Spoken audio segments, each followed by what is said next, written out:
এখানে নিয়েছি কাঁচের একটা জার, সেটার মধ্যে দিচ্ছি আমলকি।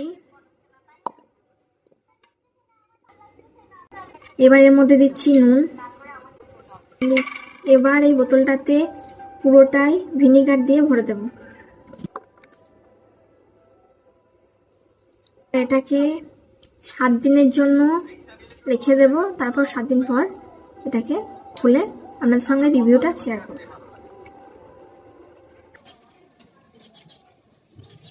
7 দিন পর আমলকিটা একদম হয়ে গেছে হলুদ পাড়া, একদম কালারটাই পুরো চেঞ্জ হয়ে গেছে।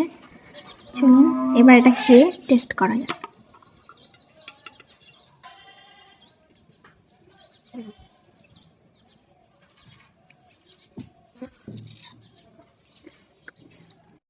অনেক সময় হয় না কাঁচা আমলকি আমরা টক বা কষ্টের কারণে খেতে পারি না, তো এইভাবে একবার বানিয়ে দেখবেন, অবশ্যই আপনাদের